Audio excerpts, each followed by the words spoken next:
What an extraordinary day. Don't you agree? I have a question to ask you. How many of you know who Frances Ethel Gum is? Can I see a show of hands? Very good. For those of you who don't, she's actually one of Grand Rapids, Minnesota's most famous citizens. We know her as Judy Garland, and Judy Garland's most famous movie is Wizard of Oz, and the most famous line from Wizard of Oz is, "There's no place like home." And I think that that is so true. And I don't care if you're in Grand Rapids, Minnesota, Grand Rapids, Michigan, Grand Junction, Colorado, or the Grand Cayman Islands. But before we can see this extraordinary opportunity, I think we have to unlearn our ideas of possibilities. And this is a message that was really instilled in me way back in high school.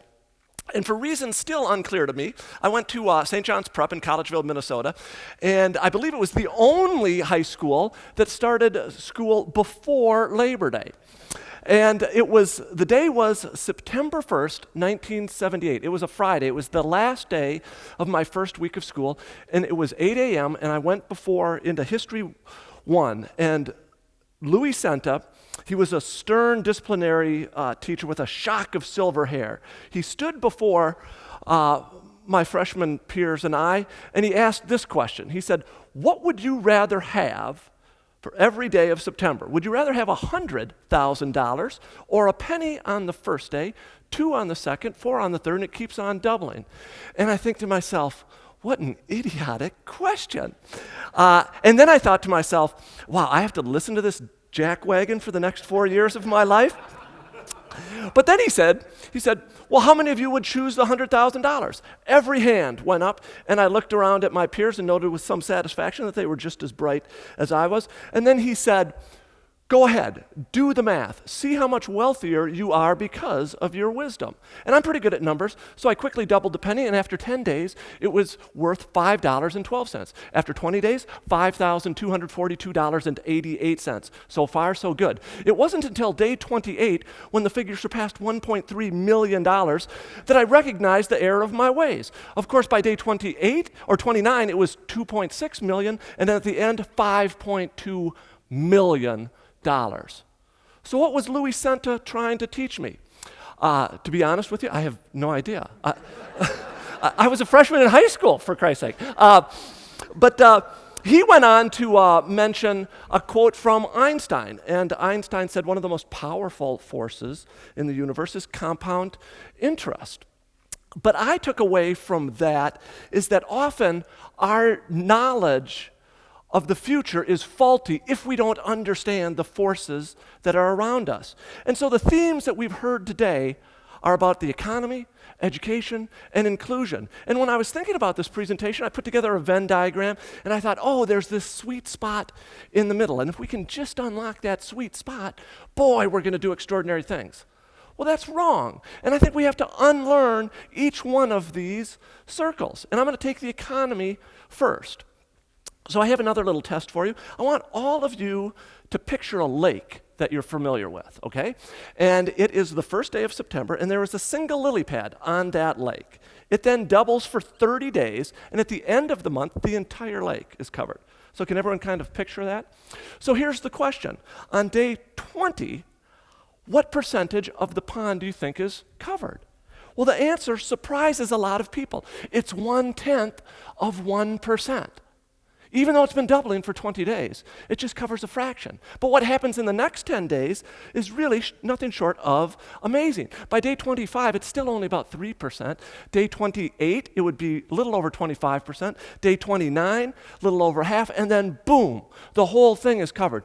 The reason I tell you this is because there are 9 forces in society that have in fact been doubling.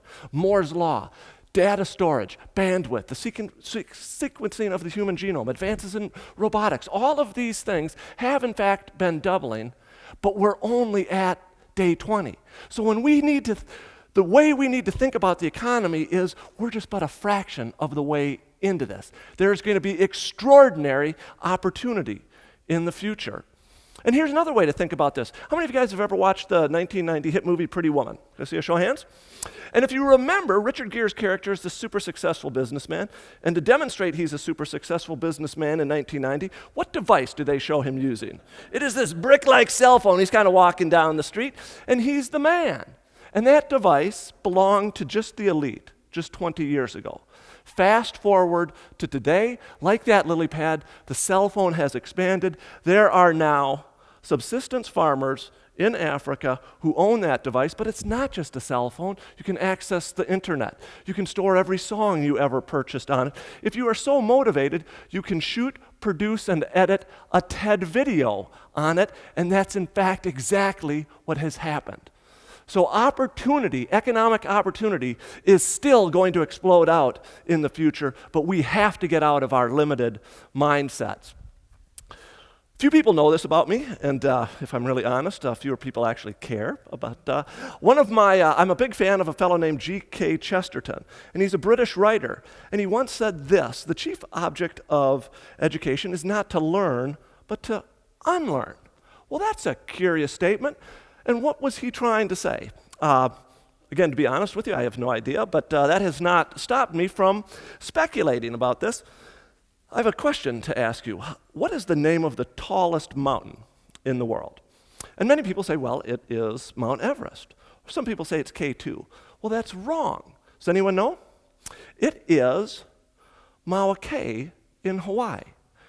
The reason we don't recognize it as the tallest is because 3/4 of it is underwater. This is a metaphor for knowledge and education. As impressive as everything we know is today, it's really just that tip above the water. We heard earlier today that scientific, technical, medical knowledge is doubling every 7 years. So what that means in the future, we're going to know so much more. But what this also means is what we don't know yet is just as, if not more important than what we do know today. Because in this yet unknown knowledge is going to be extraordinary opportunity, but we have to begin opening our minds to seeing these things. And I really like this picture because as impressive as our knowledge is, it's really just that tip of the sun that's coming over, but in the near future, it's going to shed so much more light on so many different things, and there's going to be extraordinary opportunity in all of that. Now this brings me to the third one, inclusion. Let me ask you this. Look at the center dots and tell me which one do you think is larger? Most people say the one on the left. Well, that's wrong. The center dots are both the exact same size. It's just that the size of the relative dots on the outside shape our thinking. And I would submit to you that we're thinking about inclusion the wrong way. We tend to think, oh, if we can just include small subsets of people, that's the answer. Well, that's wrong. We have to start thinking about inclusion in a far broader way. One of the greatest accomplishments of the past decade, from my perspective, has been Wikipedia. And Jimmy Wales' genius in this was not finding a small subset of a few experts to create an online encyclopedia. He tapped into the knowledge of millions of individuals. And here's how I want you to think about this, is that it has taken, it's been estimated, 100 million hours to create Wikipedia. That sounds like a lot of time, correct? Well, here's another way to think of it. 100 million hours is the amount of time Americans are going to spend watching television commercials this weekend. That is a little humbling. But Tom, you can't tell me if we could just access citizens to help other citizens get engaged in democracy, can we do extraordinary things? Absolutely. So it doesn't require just reaching out to small subsets. We have to engage everyone just a little bit. It's a fundamentally different way of viewing the opportunity. So when we think of this Venn diagram in the future, I want you to think of the economic opportunity as being far bigger, and education as being everything that we don't yet know, and including huge amounts of people for just a fraction of their time. And we can accomplish extraordinary things. I now have another question for you, and I hope I didn't give it away there. I want all of you to think of a Roman numeral watch, okay? And so tell me, what do you see when you see the numeral 1? What does it look like? Most people say it's a capital I. And the 2, 2 I's, and the 3, 3 I's, and the 4, an I and a V. Well, that's wrong. That is wrong. In fact, most Roman numeral watches don't have a 3 because it's the date, but the 4 is not an I and a V. It's 4 capital I's. And this is true on every Roman numeral watch. My message to you is it is time to unlearn, and the first thing we have to unlearn is we just have to start seeing all of the extraordinary opportunities that are directly in front of us. And let me just walk you through a couple of these. How many of you know who this individual is? Solomon Khan. He has a wonderful TED Talk, but here's the short story. 6 years ago, he's a hedge fund manager out in Boston. His nieces in New Orleans were failing miserably. He began tutoring them online. To make a long story short, he has now produced 2,500 videos, and he is educating 1 million kids a month. For how much money? 0. You cannot tell me we can't do a better job of educating every child at a fraction of the cost, because people are doing it today. Healthcare, another huge issue.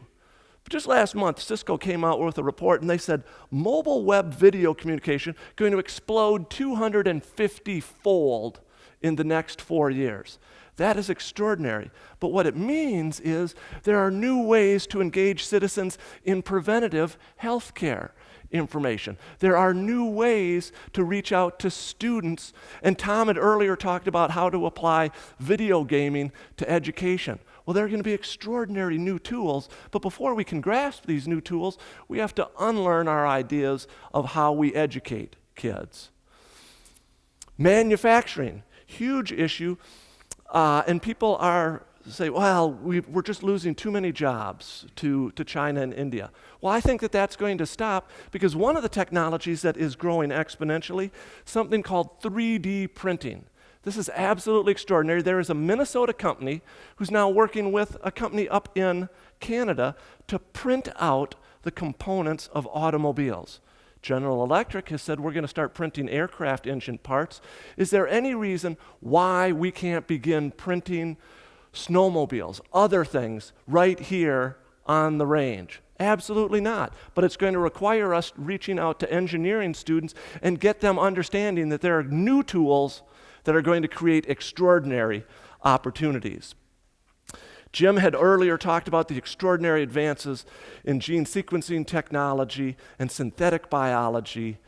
And what we need to unlearn is what we do today with energy is we tap into ancient carbon sources of energy, be it oil or coal. There is a massive amount of biomass all around us that can fundamentally power this country in new ways, but we just aren't seeing it yet. I now want to show you this picture. Does anyone recognize who this individual is? His name is Norman Borlaug, and he was educated at the University of Minnesota, and he's the father of the Green Revolution. And it has been estimated that he has saved the lives of 1 billion people on this planet. And how is it that Norman Borlaug was able to do this? He understood new technologies, but applied new thinking to old problems. That is the opportunity. And this really brings me back to Louis Senta, and what he should have said is he shouldn't have quoted Einstein and the compound interest. He should have used this quote: imagination is more important than knowledge. Imagination is more important than knowledge. That's an extraordinary thing, but I'm absolutely convinced that the answer to the future doesn't reside in answering a $100,000 hypothetical question. It lies in understanding the exponential power of a penny, a lily pad, sweet potato pies, technology, but above all, the human mind and the human potential. I am absolutely convinced that if we can unlearn our ideas of what is possible, we can and will do impossible things in the future. Thank you very much, and that's my idea we're spreading.